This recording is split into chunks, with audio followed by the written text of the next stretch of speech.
बच्चों, मेरा नाम है मोहित और आपका स्वागत हमारे यूट्यूब चैनल हिस्ट्री चैंपियन में। तो जैसा कि आप जानते हो, आपका जो पेपर होने वाला है हिंदी जो राजनीतिक विज्ञान का, representative of the western political thinkers, पाश्चात्य राजनीतिक चिंतक, उससे संबंधित जितना भी महत्वपूर्ण आपके सामने जो प्रश्न होने वाले सारे पढ़ने वाले हैं। इस जो वीडियो में अपन पढ़ने वाले यूनिट नंबर फर्स्ट के बारे में, Greek Roman and medieval political thought के बारे में आपके सामने ग्रीक रोमन और जो आपके मध्यकालीन जो राजनीतिक विचारक रहे विश्व के, उनके क्या विचार थे, कौन से प्रमुख राजनीतिक विचारक रहे, उसके बारे में विस्तार से पढ़ने वाले हैं। तो आपको क्या करना है, चैनल को सब्सक्राइब कर देना है, वीडियो को लाइक कर देना है और अपने दोस्तों को जरूर से शेयर कर देना है। ये पीडीएफ आपको फ्री में हमारे टेलीग्राम चैनल पे देखने को मिलेगी। टेलीग्राम चैनल को जरूर से ज्वाइन कर लेना, लिंक डिस्क्रिप्शन में दे रहा हूँ।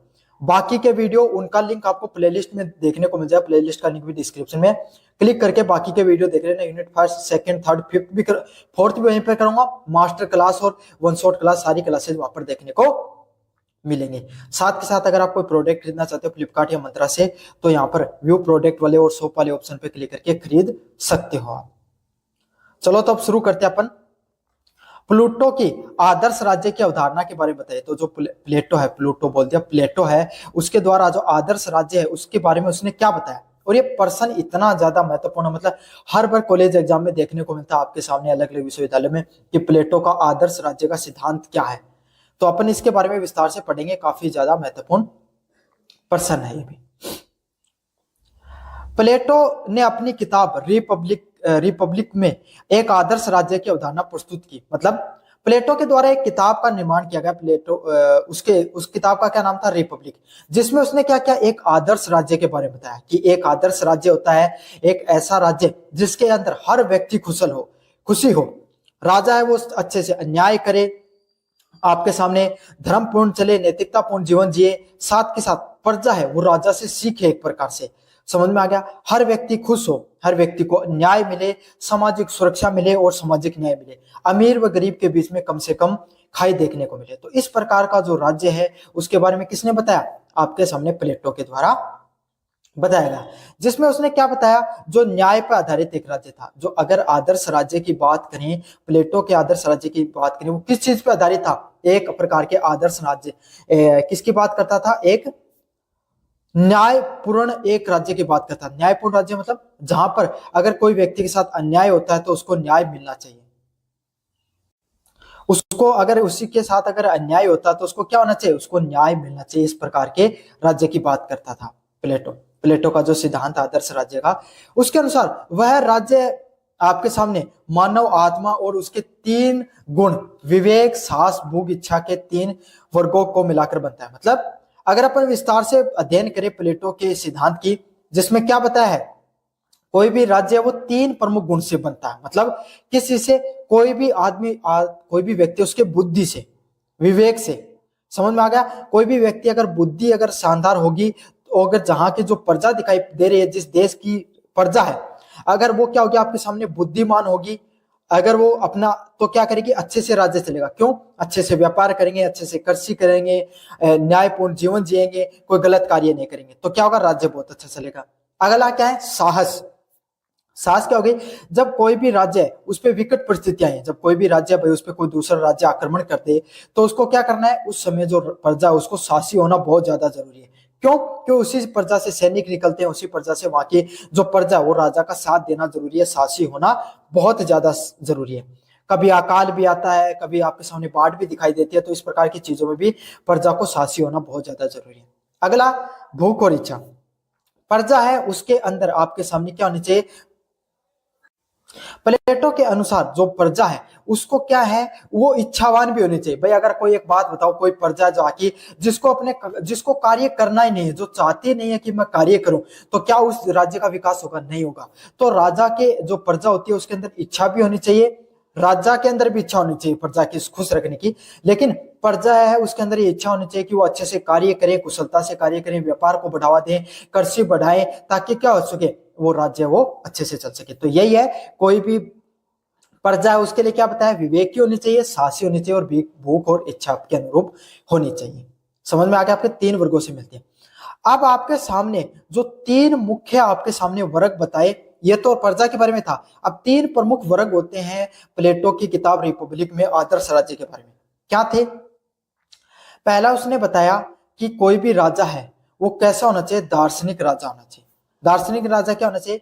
विवेक का प्रतिनिधित्व करने वाला शासक, शासक जो ज्ञान और न्याय पर आधारित शासन करे। मतलब प्लेटो ने जो अपना सिद्धांत दिया उसमें क्या बताया कि राजा है वो विवेक पूर्ण होना चाहिए, प्रजा भी होना चाहिए, राजा भी कैसा होना चाहिए, विवेक का ध्यान में रखने वाला व्यक्ति होना चाहिए, जो विवेक से आपके सामने प्रयोग करे, सारी जनता को न्याय देने का कार्य करे। साथ के साथ राजा का देवीय सिद्धांत भी देखने को मिलता है प्लेटो का, जिसमें वो बताता है कि राजा है वो आपके सामने क्या देवता के समान होता है, देवता के बराबर होता है, देवता का ही एक प्रकार से अंग होता है, देवीय अंग माना जाता है।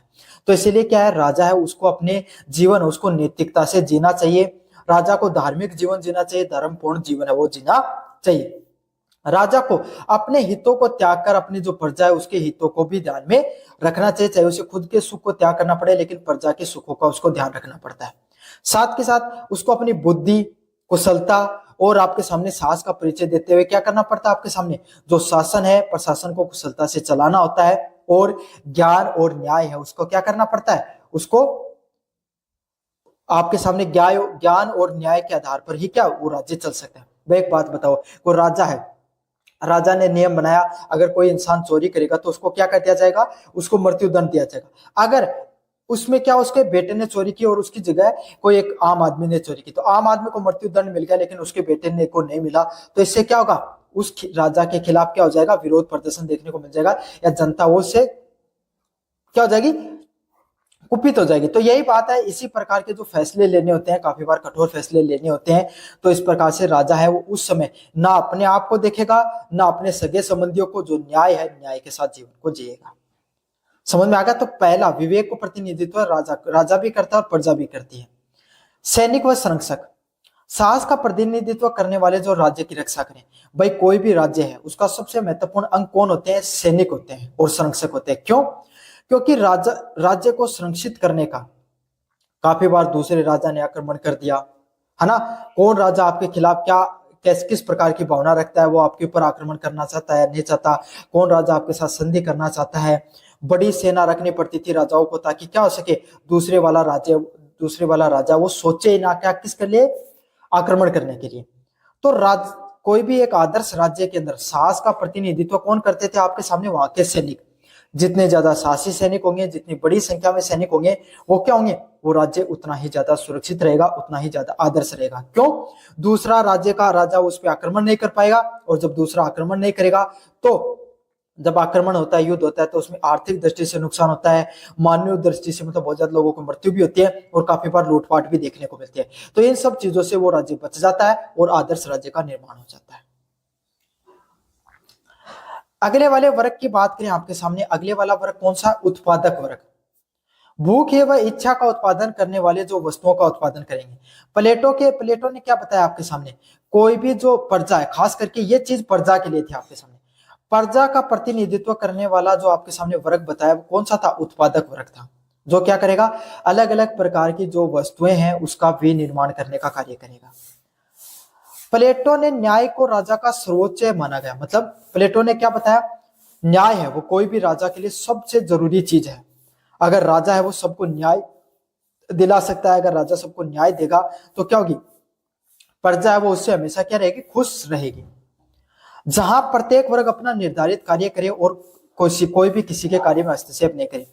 प्लेटो ने यह बताया कोई एक आदर्श राज्य वो राज्य होता है जहां पर हर व्यक्ति अपने काम से काम में मतलब रखे। मतलब राजा है वो प्रजा की भलाई के बारे में सोचे, प्रजा के कार्य में काम करे, लेकिन प्रजा है वो आपके सामने राजा के राजकार्य काम में हस्तक्षेप नहीं करे, कोई प्रकार का विरोध प्रदर्शन नहीं देखे करे। सैनिक है, सैनिकों का काम है राजा की जो राज्य की रक्षा करना। अब सैनिक ही अगर प्रजा को परेशान करना शुरू कर देंगे तो क्या राज्य अच्छे से चल पाएगा, नहीं चल पाएगा। तो यही है, जो अलग अलग प्रकार के जो अंग हैं आपके सामने राज्य के, वो सब अंग अपना अपना कार्य करें और कोई भी एक दूसरे के कार्य में हस्तक्षेप नहीं करे। दार्शनिक राजा है उसका शासन कैसा होना चाहिए, कठोर व शिक्षा प्रणाली आधारित होना चाहिए। मतलब राजा को दार्शनिक होना बहुत जरूरी बताया गया प्लेटो के अनुसार। प्लेटो ने क्या बताया, कोई भी राजा है वो कैसा होना चाहिए, वो उसको धर्मपूर्ण उसको जीवन जीना चाहिए, धर्म का ज्ञान होना चाहिए, धर्म के हिसाब से उसको चलना चाहिए। उसका शासन कठोर होना चाहिए, मतलब उसको काफी बार क्या कठोर निर्णय लेने पड़ेंगे, न्याय देने के लिए उसको क्या काफी बार कठोर, उसको जो अपने सगे संबंधी हो गए, मंत्री परिषद हो गए, उसमें से भी उन लोगों को भी सजा देनी पड़ती है। शिक्षा प्रणाली आधारित होना चाहिए, मतलब राजा खुद भी शिक्षित होना चाहिए और उसकी मंत्री परिषद वो भी शिक्षित होनी चाहिए और कोशिश करे कि जनता वो भी शिक्षित रहे।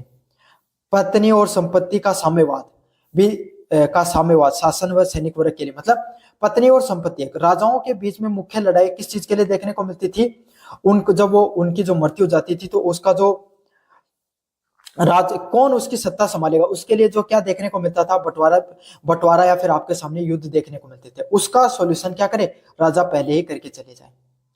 इस प्रकार का जो राज्य होता है जहाँ पे हर व्यक्ति सुखी हो, राज्य न्याय से चले, सब वर्ग अपना अपना काम करे, एक दूसरे के कार्य में हस्तक्षेप नहीं करें, इस प्रकार का राज्य कैसा राज्य होता है, आदर्श राज्य के नाम से जाना जाता है, जिसका उद्देश्य व्यक्तिगत और सामाजिक सद्गुणों के माध्यम से परम इच्छाई को प्राप्त करना होता है। इस प्रकार का राज्य क्या करता है, आपके सामने व्यक्तिगत कार्य करता है और सामाजिक व सद्गुणों के माध्यम से क्या होता है, सबसे ज्यादा आगे बढ़ता है। इस प्रकार का राज्य समझ में आ गया आपके सामने। साथ के साथ ये शब्द है वो आपके सामने किसके लिए, राजा के लिए भी लग सकते हैं भाई, कोई वो अपने व्यक्तिगत व सामाजिक सद्गुण, राजा के अंदर इस प्रकार के गुण होने चाहिए जो क्या खुद के व्यक्तिगत रूप से अपने आप को ऐसे पेश करे कि वो एक आदर्श के रूप में खुद को पेश करे, ताकि और जनता भी क्या करे, उसको फॉलो कर सके। समझ में आ गया आपके सामने।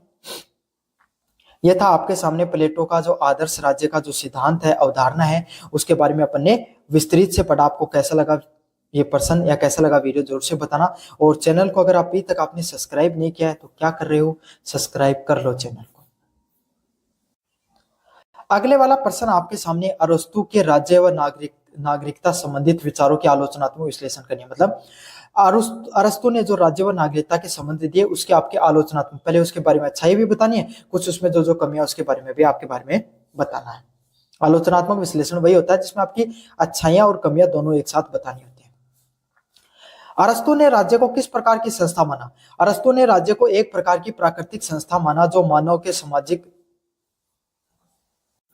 अरस्तु ने जो अपना जो राज्य है उसको किस प्रकार की संस्था माना है, एक प्रकार की प्राकृतिक संस्था माना है जो मानव के सामाजिक स्वभाव की परिणीत है। मतलब अरस्तु ने माना कि राज्य होता है वो एक प्रकार की प्राकृतिक संस्था है जो मानव के द्वारा ही निर्मित होती है, मानव इसको निर्मित करता है। भाई आप एक बात बताओ, कोई भी जो राज्य होता है वो किसके द्वारा निर्मित होता है, मनुष्य के द्वारा निर्मित होता है, मानव के द्वारा निर्मित होता है। चाहे उसमें राजा से लेकर प्रजा तक सभी लोग क्या होते हैं, मनुष्य होते हैं, और वो अपने सामाजिक स्वभाव के द्वारा, मतलब जिस प्रकार के वो जो समाज है उसमें जितने ज्यादा लोग न्यायपूर्ण रहेंगे, व्यवस्थित तरीके से रहेंगे, अच्छे से अपने समाज को चलाएंगे, उसी तरीके से वो राज्य उतना ही बढ़िया चलेगा। इसीलिए अरस्तु ने क्या बताया, राज्य को एक प्राकृतिक संस्था का स्वरूप बताया। उनके अनुसार, जो आपके सामने अरस्तु के अनुसार राज्य, परिवार और ग्राम का विस्तार